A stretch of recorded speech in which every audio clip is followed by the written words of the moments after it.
Hello friends, आज मैं आपको बताऊंगा कि सांस फूलने की समस्या को हम कैसे ठीक करें। तो सांस फूलने की समस्या का सबसे पहले हमको आइडेंटिफाई करना है कि कारण क्या है। उस कारण को फिर हमने उसका फाइंड आउट करके उसका इलाज करना है, तभी सांस फूलने की समस्या ठीक होगी। तो सांस फूलने की समस्या का पहला कारण होता है ब्रोंकियल अस्थमा। ब्रोंकियल अस्थमा का मतलब होता है कि ये जो हमारे हवा के पाइप होते हैं, जिनको ब्रोंकस बोलते हैं, इनकी दीवार में सूजन आ जाती है। सूजन आ जाती है तो हवा जाने का रास्ता जो है वो नैरो हो जाता है। जैसे मैं आपको दिखाऊं, ये हमारा नॉर्मल ब्रोंकस होता है, इसमें सूजन आ जाती है तो हवा जाने का रास्ता नैरो हो जाता है। तो ये माइल्ड, मॉडरेट और सीवियर इसकी स्टेजेस होती हैं। तो आप देखेंगे कि हवा जब यहाँ से पास होती है तो सीटी की आवाज़ें आती हैं। तो हमें ब्रोंकोडायलेटर नाम की दवाइयाँ देनी होती हैं जो ब्रोंकस को खोल देती हैं, ऐसा कर देती हैं। तो पहला कारण मैंने आपको सांस फूलने का बताया, ब्रोंकियल अस्थमा। इसके अलावा दूसरा कारण होता है सीओपीडी। तो सीओपीडी और अस्थमा में क्या फ़र्क होता है कि सीओपीडी में भी ब्रोंकस की नैरोइंग होती है, जो वॉल की होती है वो एडिमा हो जाता है। ब्रोंकस की वॉल का हवा जाने का जो रास्ता है वो नैरो हो जाता है। इसके साथ साथ सीओपीडी में लंग डैमेज भी स्टार्ट हो जाता है। क्योंकि लंग डैमेज क्यों होता है? क्योंकि जब हवा अंदर जाती है तो वही हवा बाहर नहीं निकल पाती है। ये और ज़्यादा क्रॉनिक डिजीज़ हो जाती है। जब हवा बाहर नहीं निकल पाती है तो हवा लंग के अंदर ही रहती है। एल्वेलाई जो होती हैं, जिसे हम एयर सैक बोलते हैं या गुब्बारे नुमा आकृति होती है, उनका डैमेज होता है। ये हवा लंग के अंदर ट्रैप होने लग जाती है और लंग पेरेन्काइमा का डैमेज होने लग जाता है। इंटरस्टिशियल टिश्यू जो होता है, जो लंग को बांध के रखता है, इलास्टिक टिश्यू, इलास्टिक फाइबर, वो डैमेज होने लगते हैं। लंग की इलास्टिक रिकॉइल जो होती है, जो लंग इलास्टिसिटी दिखाते हैं इंस्पिरेशन और एस्पिरेशन में, वो कम होने लगती है, लंग डैमेज होने लगता है। तो हमसे हम सीओपीडी बोल देते हैं। सीओपीडी में आजकल कुछ स्पेशल तरीके की दवाइयाँ भी आई हैं, जैसे हम लॉन्ग एक्टिंग मस्कुरेनिक एंटेगोनिस्ट और भी कुछ लॉन्ग एक्टिंग बीटा 2 एगोनिस्ट नाम की दवाइयाँ आई हैं। Ultra long acting beta 2 agonist नाम की दवाइयाँ आई हैं जो हमें सीओपीडी में दी जाती हैं। जो अस्थमा में दी जाती हैं वो भी सीओपीडी में हम दे सकते हैं। हालांकि अस्थमा में स्टेरॉइड का ज़्यादा रोल होता है और सीओपीडी में जो नॉन स्टेरॉइडल ब्रोंकोडायलेटर होते हैं, जैसे long acting beta 2 agonist, long acting muscarinic antagonist, उनका ज़्यादा रोल है।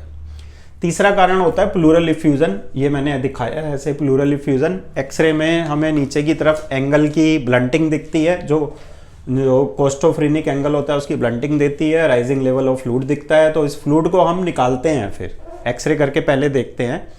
ये भी एक सांस फूलने का मुख्य कारण है। तो पानी निकालते हैं, पानी की टेस्टिंग करते हैं और पानी में जो भी प्रॉब्लम आ रही है, निमोनिया आ रहा है, टीबी आ रहा है, उसका फिर हम इलाज करते हैं। अगला कारण होता है निमोनिया। तो निमोनिया में क्या होता है कि सॉलिडिफिकेशन ऑफ लंग पेरेन्काइमा होता है। सॉलिडिफिकेशन मतलब ये एक तरीके से जम जाता है, ठीक है।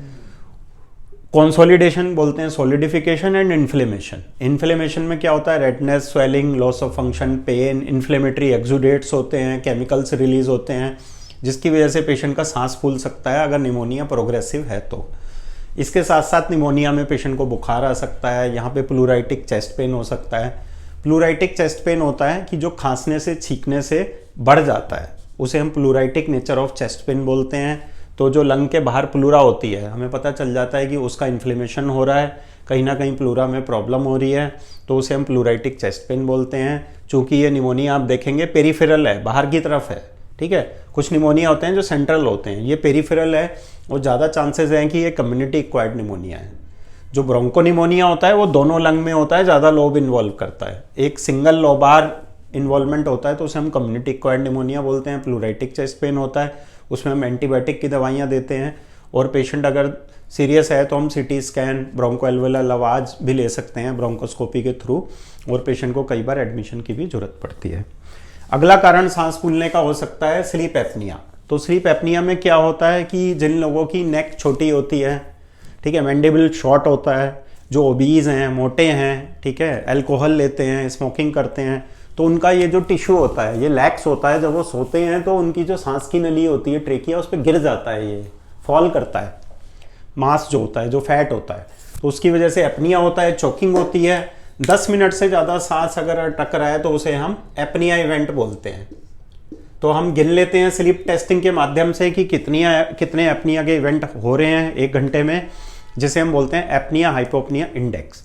अगर ये इंडेक्स 5 से ज़्यादा है तो फिर हम ऐसा मानते हैं कि पेशेंट को स्लीप एपनिया है। तो स्लीप एपनिया भी 2 तरीके का होता है, एक ऑब्स्ट्रक्टिव जिसमें रुकावट होती है, दूसरा सेंट्रल जो ब्रेन से इम्पल्स नहीं जाता है।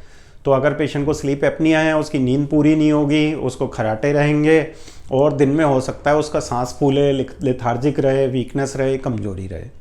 तो फ्रेंड्स, मैंने आपको मुख्य कारण आज बताए कि सांस फूलने के कारण क्या होते हैं, क्योंकि जब तक आपको कारण नहीं पता चलेंगे तब तक हम उसका इलाज नहीं कर पाएंगे।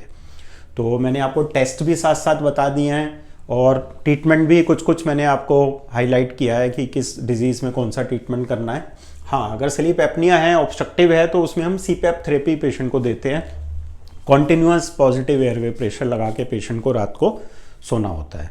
तो आई होप फ्रेंड, आज का ये वीडियो कि सांस फूलने की समस्या को आप कैसे ठीक करेंगे ये आपको समझ में आई होगी और इसने आपको एक नए तरीके से सोचने का तरीका दिखाया होगा कि कैसे सांस फूलने का जो पेशेंट का समस्या होता है उसमें हम टेस्ट करके इन्वेस्टिगेट करते हैं, डायग्नोस करते हैं, फिर डायग्नोस करके प्रॉपर ट्रीटमेंट किया जाता है।